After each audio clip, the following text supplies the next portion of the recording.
Siang teman-teman, bagaimana kabarnya hari ini? Pasti sehat kan?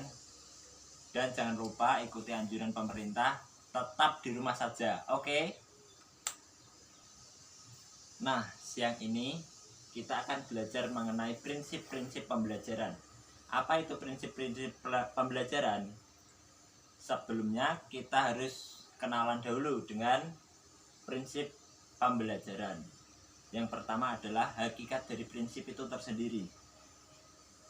Hakikat prinsip adalah sebuah kebenaran atau kepercayaan yang diterima sebagai dasar berpikir atau bertindak. Sedangkan hakikat pembelajaran itu adalah segala hal yang berkaitan dengan proses belajar.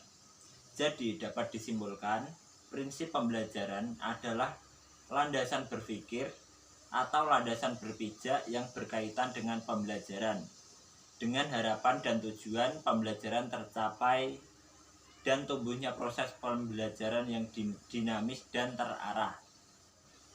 Nah, kita kan sudah paham apa itu prinsip pembelajaran. Sekarang waktunya kita untuk masuk ke dalam lagi, lebih mengenal apa itu prinsip pembelajaran. Dalam Damayanti dan Mujiono, prinsip-prinsip itu berkaitan dengan yang pertama, perhatian dan motivasi. Apa itu perhatian dan motivasi? Perhatian memiliki peranan penting dalam kegiatan belajar, karena tanpa adanya perhatian tak mungkin terjadi belajar. Perhatian terhadap pelajaran akan timbul apabila bahan pembelajaran sesuai dengan kebutuhannya. Di samping perhatian, motivasi mempunyai peran penting juga dalam kegiatan belajar. Motivasi adalah tenaga penggerak aktivitas seseorang. Motivasi bersifat internal, artinya dari diri sendiri, dan dapat bersifat eksternal, yaitu dari orang lain seperti guru, teman, pacar, dan lain sebagainya. Motivasi dibedakan atas motif intrinsik dan ekstrinsik. Motif intrinsik adalah tenaga pendorong yang sesuai dengan perbuatan yang dilakukan. Contoh, seorang siswa yang dengan sungguh-sungguh mempelajari mata pelajaran karena ingin memiliki pengetahuan yang dipelajarinya. Sedangkan motif ekstrinsik, pendorong yang ada di luar perbuatan yang dilakukan, tetapi menjadi penyertanya. Contohnya, siswa belajar sungguh-sungguh bukan disebabkan ingin memiliki pengetahuan yang dipelajarinya, tetapi didorong oleh keinginannya untuk naik kelas. Sekarang yang kedua, yaitu keaktifan. Belajar tidak bisa dipaksakan orang lain dan tidak bisa dilimpahkan pada orang lain. Belajar mungkin terjadi apabila anak aktif mengalaminya sendiri. Dan menurut John Dewey, dalam Davis mengungkapkan bahwa belajar menyangkut apa yang harus dikerjakan siswa untuk dirinya sendiri. Maka inisiatif muncul dari siswa sendiri. Guru hanya sebagai pembimbing. Proses aktivitas di atas menurut pandangan psikologis bahwa segala pengetahuan harus diperoleh melalui pengamatan dan pengalaman sendiri dan dapat menjadi aktif karena didorong oleh kebutuhan-kebutuhan. Jadi dalam pembelajaran yang mengolah dan mencerna adalah peserta didik itu sendiri. Guru hanya merangsang keaktifan peserta didik dengan menyajikan bahan pembelajaran. Sekarang kita masuk ke poin yang ketiga, yaitu keterlibatan langsung. Apa itu keterlibatan langsung?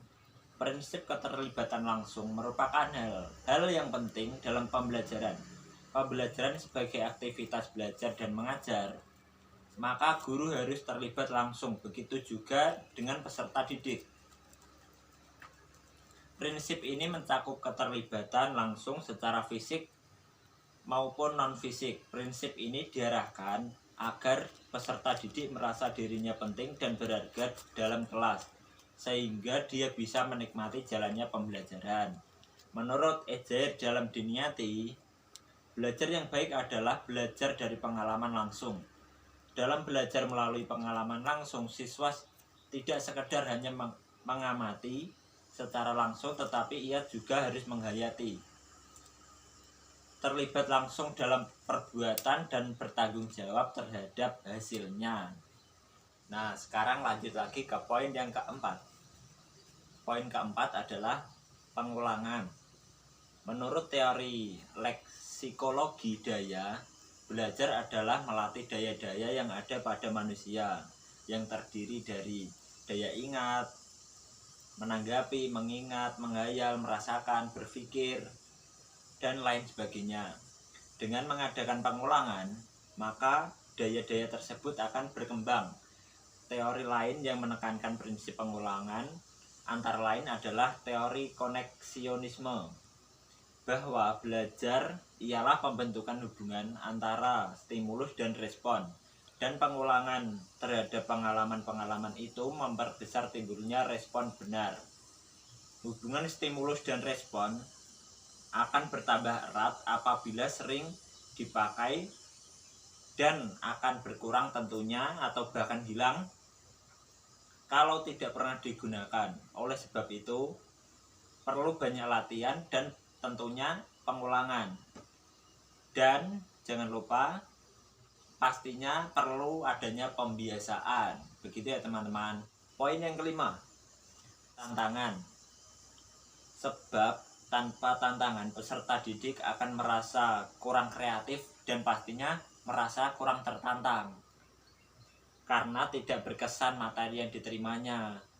Agar pada diri peserta didik timbul motif yang kuat untuk mengatasi hambatan dengan baik, maka materi pembelajaran juga harus menantang, sehingga peserta didik bergairah untuk mengatasinya. Dan pastinya hasil pembelajaran akan berjalan secara maksimal. Poin yang keenam, balikan dan penguatan.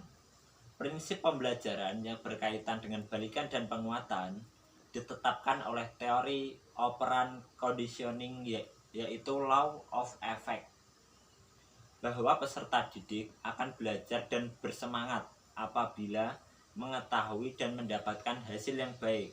Hasil yang baik merupakan balikan yang menyenangkan dan berpengaruh baik pula bagi hasil usaha selanjutnya. Namun, dorongan belajar tidak saja oleh penguatan yang menyenangkan atau penguatan positif, namun juga ada penguatan negatif. Penguatan negatif pun berpengaruh pada hasil belajar selanjutnya. Apabila peserta didik memperoleh nilai yang baik, tentu dia akan belajar sungguh-sungguh untuk mendapat nilai yang lebih baik lagi. Karena nilai yang bagus itu merupakan penguatan positif. Sebaliknya, jika peserta didik memperoleh nilai yang kurang baik, tentu dia akan merasakan takut. Misalnya takut tidak naik kelas. Karena takut tidak naik kelas, maka dia terdorong untuk belajar yang lebih giat lagi supaya mendapatkan nilai yang bagus dan pastinya bisa naik kelas. Nah, itu adalah contoh dari penguatan negatif. Nah, ini adalah poin ketujuh. Ini adalah poin terakhir teman-teman, yaitu isinya perbedaan individu.